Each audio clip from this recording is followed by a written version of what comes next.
So, hey guys, welcome back to the new video. Hope you all are doing good and fine.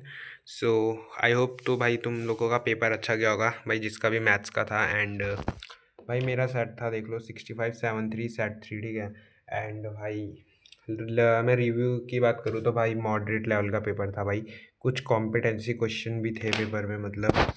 And भाई देखो मैं MCQ का review दूँ तो भाई एमसीक्यू ऑनेस्टली ईजी थे, मतलब एमसीक्यू इतने टफ नहीं थे, कुछ थे मतलब दो तीन, बाकी तो नहीं थे इतने। तो ओवरऑल मतलब ना क्या बोलते हैं, बट यार मेरे ना टोटल 20 में से 17 एमसीक्यूज मतलब हैं सही जा रहे हैं, ठीक है। 20 में से 17, तीन गलत, जिसमें कि दो को तो हटा दो। एक मेरी गलती की वजह से, मतलब मेरे को आता हुआ क्वेश्चन भी मैंने गलत कर दिया भाई, एक सिली मिस्टेक की वजह से भाई, इसलिए एक पे दुख हो रहा है भाई। तो देखो ये नॉर्मल ग्राफ वगैरह पूछ लेते हैं एंड ये सब कुछ, ये डिटर्मिनेंट्स के। इस पे मेरे को थोड़ा लगा पहले कंफ्यूजिंग कि इसमें नंबर ऑफ़ टोटल मैट्रिसेस कैसे निकालने हैं। पर मेरे को पता था कि 2 की पावर अगर ऑर्डर कर दूं तो आ जाएगा 512। इसमें मेरे को इन दो के अलग अलग में रेंज तो पता थी, मतलब डोमेन, बट मेरे को एक साथ नहीं पता था। बट कैसे भी करके निकाला मैंने एंड हो गया भाई ये।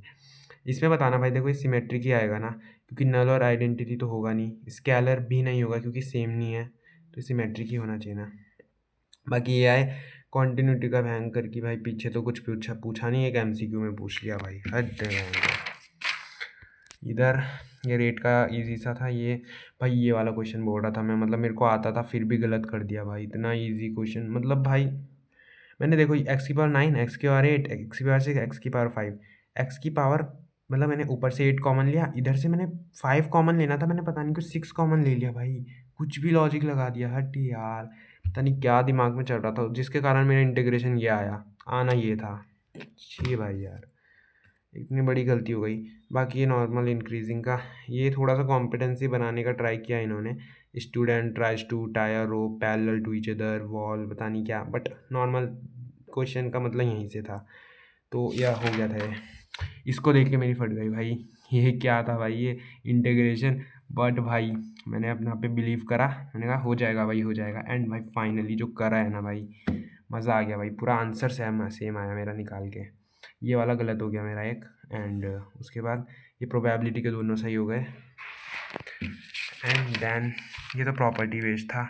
इस बार इन्होंने इंटीग्रेशन में एमसीक्यू में ज़्यादा दे दिया यार, ठीक है। ये वाला गलत हुआ, ये मेरे से आ ही नहीं रहा भाई। कॉन्टिन्यूटी आती थी, बट ये पता नहीं क्या क्वेश्चन था, मेरे को नहीं हो रहा था ये वाला हो गया, ठीक है। तो ओवरऑल 17 सही गए मेरे आउट ऑफ 20।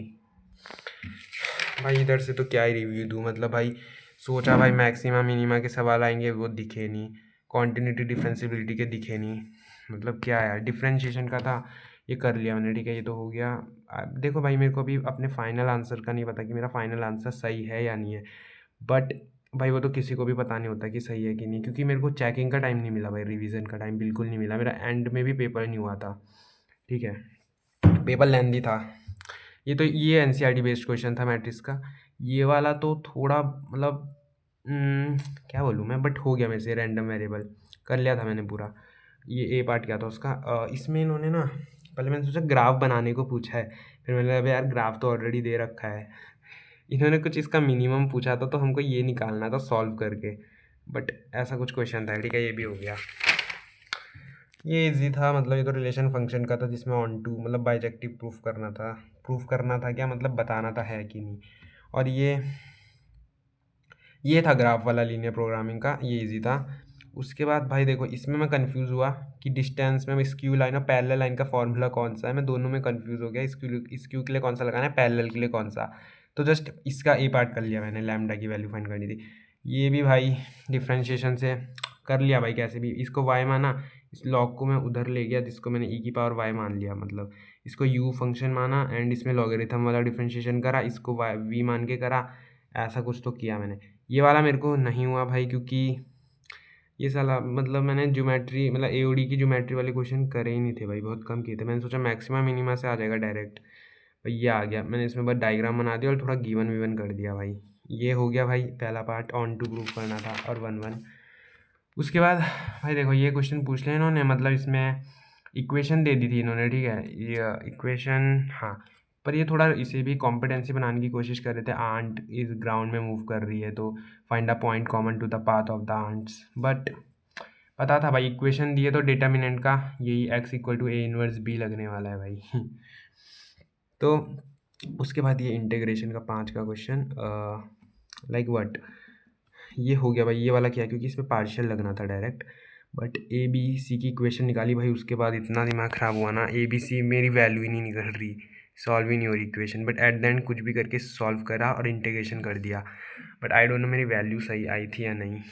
इसको भाई ये बताना मेरे को। मैंने इसका बी किया है, इसमें मतलब वही करना था क्या, वही मैंने मतलब इमेज तो निकालनी थी, इमेज पॉइंट का निकालना था मतलब।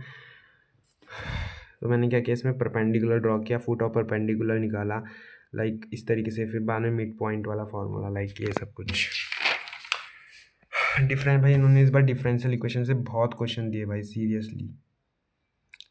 ये दिया, इस पर लीनियर डिफरेंशियल इक्वेशन लगनी थी, बट ओवरऑल भाई देखो, लास्ट ईयर के क्वेश्चन देखोगे ना तुम, एरिया अंडर कर्व से भाई, AOI से जस्ट नॉर्मल पूछ लेते थे भाई कि इलिप्स है, पैराबोला है, लाइन और पैराबोला के बताओ, इलिप्स का बताओ, इनइक्वालिटी दे दी, मॉड्यूलस दे दिया। भाई इस बार कुछ अलग ही कॉम्पिटेंसी बना के दिया भाई, कि women discover a scratch along a straight line.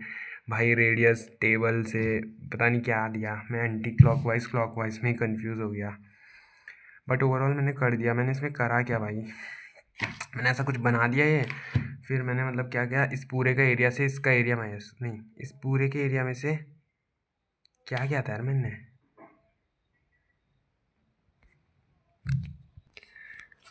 I think मैं ये भी गलती किया होगा मैंने, पता नहीं भाई। बट मैंने कुछ ऐसा करके सेक्टर का एरिया माइनस करके इंटीग्रेशन बनते, पता नहीं क्या किया मैंने इसमें। उसका केस बेस मुझे थोड़े से लगे यार ट्रिकी, मतलब पहला वाला तो हो गया था, इसका ऑर्डर और डिग्री बतानी थी, सिंपल था। इसके बाद भाई मैंने यहाँ पे इतनी घिसीट पिसीट करी ना भाई, पता नहीं क्या निकाल रहा मैं, कभी वेरिएबल सेपरेबल लगा रहा, कभी लीनियर डिफरेंशियल लगा रहा, आई डोंट नो भाई। ये वाला मैंने शायद छोड़ा है, पता नहीं भाई क्या है कि नहीं। प्रोबेबिलिटी में पहला वाला तो कर लिया था, बताना भाई इसमें टोटल प्रोबेबिलिटी थ्योरम लगनी थी ना। बाकी ये वाला मैंने कुछ गिवन विवन कुछ करके लिखा, समझ ही नहीं आ रहा, बेस थ्योरम लगेगी या कंडीशनल प्रोबेबिलिटी लगेगी भाई, मैं कंफ्यूज भाई पूरा। एंड ये वेक्टर का केस स्टडी मैंने कर लिया था, ठीक है।